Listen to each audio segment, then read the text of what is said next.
உலகம் முழுவதும் உள்ள நிரஞ்சனா சேனல் நேயர்கள் அனைவருக்கும் பணிவான வணக்கம். இப்போது நாம் முருகப்பெருமானின் அருளை அள்ளித்தரும் மயில் இறகின் மகிமையை பற்றி அறிய இருக்கின்றோம். ஒவ்வொரு இறைவனுக்கும் ஒவ்வொரு வாகனம் இருக்கின்றது. விநாயக பெருமானுக்கு எலி, சிவனுக்கு நந்தி, விஷ்ணு பகவானுக்கு கருடன், இப்படி ஒவ்வொரு இறைவனுக்கும் ஒவ்வொரு வாகனம் இருப்பது போல் முருகப்பெருமானுக்கும் மயில் தாங்க வாகனம்.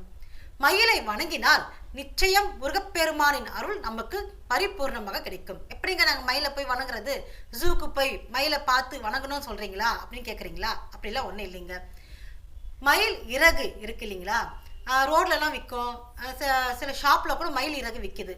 அந்த மயில் இறகை வீட்டில் வைத்தால் முருகப்பெருமானின் அருள் நமக்கு பரிபூர்ணமாக கிடைக்கும். அது மட்டும் இல்லைங்க, வீட்டில் இருக்கும் அனைத்து தோஷத்தையும் நீக்கும் சக்தி மயில் இறகுக்கு இருக்கின்றது. மயில் இறகு எங்கேயெல்லாம் இருக்கின்றதோ அங்கேயெல்லாம் நெகட்டிவ் வைப்ரேஷன் வரவே வராதுங்க. அதனால தான் சில இஸ்லாமியர்களும் மயில் இறகை வைத்து மந்திரிப்பாங்க தெரியுங்களா? மசூதியில் தர்காலெல்லாம் சின்ன குழந்தைக்கு உடம்பு சரியில்லை அப்படின்னு சொல்லிட்டு கொண்டு போனோம்னு வச்சுக்கோங்களேன். மசூதிக்கு தர்காக்கெல்லாம் சின்ன குழந்தைங்களை அழைச்சிட்டு போனால் மயில் இறகையால் நம்மளை தடவி விடுவாங்க. அப்படி தடவும் பொழுது அவர்களுக்குள் இருக்கும் நெகட்டிவ் வைப்ரேஷன் வெளியேறிவிடும். அந்த அளவுக்கு மயில் இறகுக்கு சக்தி இருக்கின்றது. மயில் இறகு எல்லா மதத்திற்கும் பொதுவானதுங்க. இஸ்லாமியர்களும் மயில் இறகை வைத்து மந்திரிப்பதினால் உடம்பு சரியில்லாமல் இருப்போம் இல்லைங்களா, அவங்களுக்கு சீக்கிரமா கியூர் ஆகும். அதே போலதாங்க இந்து மதமும் சொல்லுது. ரிஷிகள் முனிவர்கள் எல்லாம் மயில் இறகை அவரவர் இல்லத்தில் வைத்து இருப்பார்கள் என்கின்றது புராணம். அவங்க எல்லாம் முனிவர்கள் ரிஷிகள் எல்லாம் மயில் இறகை வச்சுட்டு இருப்பாங்களாம். ஏன்னா துஷ்ட சக்திகள், எந்த ஒரு கெட்ட நெகட்டிவான எண்ணங்கள் அந்த வீட்டிற்குள் நெருங்காது. அதனால தான் மயில் இறகை வீட்டில் வைத்திருப்பார்கள். அதே போல குழந்தைகள் சரியாவே படிக்க மாட்டாங்க. எத்தனை தடவை படிச்சாலும் மனசுல பதியாது, மண்டையில ஏறாது. நம்ம என்ன செய்வோம் அதுக்கு? அந்த காலத்துல பெரியவர்கள் என்ன தெரியுமா சொல்லுவாங்க? புத்தகத்தில் மயில் இறகை வைத்தால் குட்டி போடும் அப்படின்னு சொல்லுவாங்க. ஞாபகம் இருக்குங்களா? நாங்களாம் வச்சிருக்கோம். நாங்களாம் ஸ்கூல் புக்கில் மயில் இறகை ஸ்கூல் புக்கில் வச்சிருவோம். வச்சுட்டு மறுநாள் திறந்து பார்ப்போம், குட்டி போடுதான்னு. உடனே எங்கள் அம்மா என்ன செய்வாங்க, அந்த மயில் இறகையிலேருந்து ஒரு இதை பிச்சு உள்ளே வச்சுட்டு இந்த பார் குட்டி போட்டுச்சு அப்படின்னு எங்கள் அம்மா சொல்லுவாங்க. உடனே ஆஹா குட்டி போட்டுடுச்சா அப்படின்னு சொல்லிட்டு எங்கள் ஸ்கூலில் எல்லாருக்கிட்ட நாங்கள் காட்டுவோம், பார் என்னுடைய மயில் இறகு குட்டி போட்டுருக்குன்னு. உண்மையிலே குட்டிலாம் போடாது, அது பிச்சு புக்கில் வைப்பாங்க. அப்படி வச்சா பிள்ளைகளுக்கு ஒரு மகிழ்ச்சியாக இருக்கும். மயில் இறகை புத்தகத்தில் வைக்க வேண்டும் அப்படி சொல்லிட்டு ஒரு எண்ணம் வரும். ஒரு குழந்தைங்க மயில் இறகை புத்தகத்தில் வைக்க ஆரம்பிப்பாங்க. அதனாலதான் அந்த காலத்துல எல்லாருடைய பசங்க புத்தகத்திலும் மயில் இறகு இருந்ததுங்க. ஏன்னா மயில் இறகு இருக்கும் பொழுது அவர்களுக்கு அந்த பிள்ளைகளுக்கு நெகட்டிவான எண்ணங்கள் வராது. படிப்புல நல்லா படிக்கணும்னு எண்ணம் வரும். நல்ல ஒரு வைப்ரேஷன் கிடைக்கும். இப்பெல்லாம் சின்ன குழந்தைங்க பெரியவங்க வரைக்கும் விரோதம் இருக்குங்க. சின்ன பசங்களுக்குள்ளேயே ஈகோ வருது. அது நெகட்டிவான வைப்ரேஷனா அந்த பிள்ளைகளை தாக்கும். நல்லா படிக்கிற பசங்களை பார்த்து சில பசங்களுக்கு கோவம் வரும். நல்லா ஓடி ஆடி விளையாடுற பசங்களை பார்த்து கோவம் வரும். ஏதோ ஒரு விஷயத்துல சில பசங்களுக்கு பிடிக்காம போகுது. பையன் சொல்லுவான், அந்த பையனை பார்த்தா எனக்கு பிடிக்காது, அந்த பொண்ணை பார்த்தா எனக்கு பிடிக்காது அப்படின்வாங்க. அது நெகட்டிவான வைப்ரேஷன் இல்லைங்களா? அந்த நெகட்டிவான எண்ணத்தை குழந்தைகள் மனதில் கொடுக்காது. நல்ல ஒரு வைப்ரேஷன் கொடுக்கும். நல்ல எண்ணத்தை அந்த மயில் இறகு உருவாக்கும். படிப்பிலும் நல்ல முன்னேற்றத்தை தரும். அதனால தான் புத்தகத்துல கண்டிப்பா மயில் இறகை வை அப்படின்னு சொல்லிட்டு அந்த காலத்துல பெரியவங்க சொல்லுவாங்க. அதே போல வீட்டில் மயில் இறகு வைத்தால் எந்த பூச்சிகளும் நெருங்காது. மயில் இறகைக்கு ஒரு வாசனை இருக்கு. அந்த வாசனையினால எந்த ஒரு பூச்சியுமே மயில் இறகின் அருகில் வராது, அந்த வீட்டிற்கும் வராதுங்க. இப்படி பூச்சிகளை துரத்தும் சக்தி மயில் இறகுக்கு இருக்கு. அதே போல நெகட்டிவான எண்ணத்தையும் துஷ்ட சக்திகளையும் பில்லி சூன்யம் போன்ற சேவினைகளையும் தடுக்கும் சக்தி மயில் இறகுக்கு இருக்கின்றது. மயில் இறகை பாருங்களேன், மயில் இறகை எடுத்து பாருங்க. அது அப்படியே முருகன் வேல் மாதிரியே இருக்கும். அப்படியே அவ்வளோ அழகா கூர்மையா முருகனோட வேலை பார்க்குற மாதிரியே இருக்கும். அதனால்தான் முருகப்பெருமானுக்கு மயில் வாகனமாக இருந்ததுன்னு நினைக்கிறேன். ஏன்னா மயில் இறகை எடுத்து பார்த்தால் முருகனின் வேல் போல் இருக்கும்.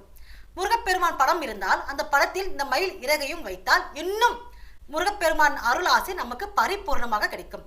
அதே போல பூஜை அறையில் மயில் இறகை வைத்தால் எந்த ஒரு நெகட்டிவான எண்ணங்கள் அந்த பூஜை அறைக்குள் வராது. ஒரு வீட்டுக்கு போறோம், நல்ல ஒரு வாசனையா இருந்தது, ஒரு மகிழ்ச்சியா இருந்ததுன்னா அந்த வீட்டுல ரொம்ப நேரம் உட்காந்துட்டு இருப்போம். சண்டை சச்சரவு இருந்தா ஐயோ விட்டா போதுண்டா ஓடி போயிடலாம் அப்படின்னு சொல்லிட்டு நமக்கு தோணும். அதே போல தாங்க வீட்டுல சில வீட்டுல தேவையில்லாம சண்டை. அது எதுக்குதான் சண்டை வரும் தெரியல. எப்ப பார்த்தாலும் சண்டை போட்டுட்டே இருப்பாங்க.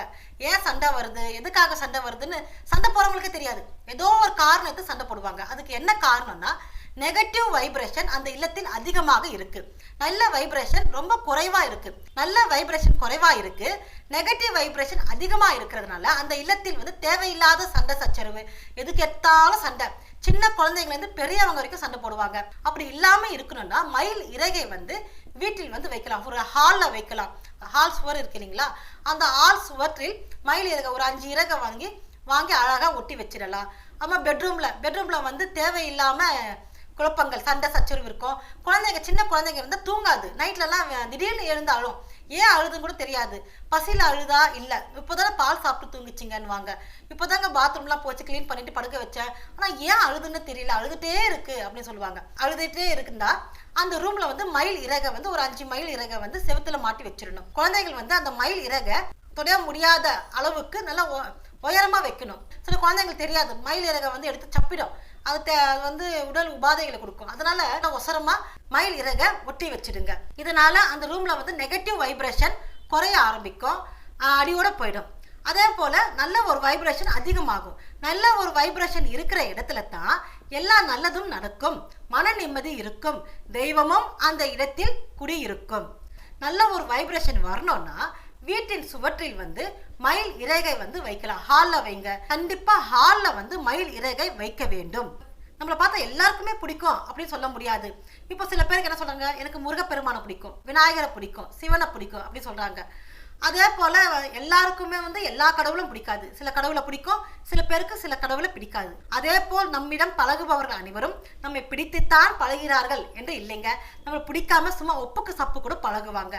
அப்படி ஒப்புக்கு சப்பு பழகும் பொழுது அவர்களிடம் இருக்கும் வைப்ரேஷன், துஷ்ட சக்தி இருக்கும் இல்லைங்களா, பொறாம கண் இருக்கும், எப்படா அழிவாங்க சொல்லிட்டு மனசுல நினைப்பாங்க. ஆனா வெளியே நல்லா இருக்கீங்களா, நீங்க ரொம்ப நல்லா இருப்பீங்க, உங்க மனசுக்கு நல்லா இருப்பீங்க அப்படின்னு சொல்லுவாங்க. ஆனா மனசுக்குள்ள பா எப்படி இருக்கு பாரு, இன்னும் கொஞ்ச நாள் தான் அப்படின்னு சொல்லிட்டு மனசுல நினைப்பாங்க. அது மாதிரி துஷ்ட ஒரு சக்திகள், அந்த தேவையில்லாத ஒரு நெகட்டிவான வைப்ரேஷன் அந்த இல்லத்தை தாக்காமல் இருக்க ஹாலில் வந்து 5 இறகு உள்ள மயில் இறகை வைக்க வேண்டும். அதே போல் பூஜை அறையிலும் மயில் இறகு வைக்க வேண்டும். பூஜை அறையில் நல்ல ஒரு வைப்ரேஷன் இருந்தா நம்ம மனசுல ஒரு வாட்டி நினைச்சாவே கடவுள் நமக்கு நல்லது செய்வாரு. ஏன்னா நல்ல வைப்ரேஷன் இருக்கும் இடத்தில் இறைவன் அந்த இடத்தில் குடியிருப்பார். நாம் சொல்லும் பிரார்த்தனைகள் அனைத்தையும் கேட்டு நமக்கு நிறைவேற்றுவார். அதனால பூஜை அறையில் கண்டிப்பாக மயில் இறகு வைக்க வேண்டும். அதே போல குழந்தைகள் தூங்கும் அறையிலும் மயில் இறகு வைக்க வேண்டும். இப்படி எந்தெந்த இடத்தில் நாம் அதிகம் உபயோகப்படுத்துகின்றோமோ அந்த இடத்தில் எல்லாம் மயில் இறகு இருந்தால் நல்ல ஒரு வைப்ரேஷன் அந்த இல்லத்திற்கு அதிகமாகவே உருவாகும். நல்ல வைப்ரேஷன் இருந்தாலே நன்மைகள் தேடி வரும். அதே போல புத்தகத்திலும் மயில் இறகு வைங்க. சின்ன குழந்தைங்க புத்தகத்துல வைக்காதீங்கன்னா தெரியாது, சில குழந்தைங்க சப்பிடும், தெரியாது இல்லைங்களா. பெரிய பசங்களுக்கு தெரியும் மயில் இறகை வந்து சப்பக்கூடாது, வாயில வைக்கக்கூடாதுன்னு. அதனால பெரிய பசங்களோட புக்கில் வந்து மயில் இறகை கண்டிப்பாக வைக்க வேண்டும். இப்படி வைப்பதனால் அவர்களுக்கு வந்து நல்ல ஒரு வைப்ரேஷன் கிடைக்கும், படிப்பில் ஒரு ஆர்வம் உண்டாகும், தடையில்லாத கல்வி உருவாகும். அதனால மயில் இறகு எந்த அளவுக்கு உங்கள் வீட்டிலும் உங்கள் குழந்தைகள் படிக்கும் புத்தகத்திலும் இருக்கின்றதோ அந்த அளவுக்கு நன்மைகள் கிடைக்கும். முருகப்பெருமானின் அருளாசி நமக்கு பரிபூர்ணமாக இருக்கும். மயில் இறகுக்கு துஷ்ட சக்திகளை துரத்தும் சக்தி அதிகமாகவே இருக்கின்றது. அதனால்தான் வேலுண்டு வினை இல்லை, மயிலுண்டு பயம் இல்லை, முருகன் இருக்க கவலையே இல்லை சொல்லுவாங்க. மயிலுண்டு பயம் இல்லை. மயில் இறகு எந்த இடத்தில் இருக்கின்றதோ அந்த இடத்தில் பயமே இருக்காதுங்க. பசங்களுக்கு படிக்கணும், ஐயோ படிப்பா அப்படிங்கிற பயத்தை கொடுக்காது. அந்த அளவுக்கு மயில் இறகு வந்து அந்த குழந்தைங்களுக்கு வந்து ஒரு நல்ல ஒரு வைப்ரேஷன், பிரெயின் வந்து நல்ல ஒரு சுறுசுறுப்பா வைக்கும். எல்லாத்துக்குமே ஒரு வாசனை இருக்கு இல்லைங்களா, மண்ணுக்கும் வாசனை இருக்கின்றது, மயில் இறகுக்கும் வாசனை இருக்கின்றது. அந்த வாசனையை நாம் உணர முடியாமல் இருக்கலாம், ஆனால் மயில் இறகுக்கும் வாசனை இருக்கின்றது. அந்த மயில் இறகின் வாசனை பயத்தை போக்கும், துஷ்ட சக்திகளை விரட்டும், நன்மைகளை அள்ளித்தரும். முருகன் இருக்க கவலை இல்லை, மயில் இருக்க பயம் இல்லை. மயில் இறகை உங்கள் இல்லத்தில் வையுங்க, நிச்சயமா முருகப்பெருமானின் அருளாசி உங்களுக்கு பரிபூர்ணமாக கிடைக்கும், நன்மைகள் தேடி வரும். மயில் இருக்க பயம் இல்லை, முருகன் இருக்க கவலையே இல்லை. இதுபோல் இன்னும் பல பயனுள்ள தகவல்கள் அறிய நிரஞ்சனா சேனலை பாருங்கள். என்றும் நிரஞ்சனா சேனலோடு இணைந்திருங்கள். நன்றி, வணக்கம். ஆன்மீக தகவல்கள், ஜோதிடம், வாஸ்து தகவல்களை அறிய பக்திபிளானட்.com பாருங்கள்.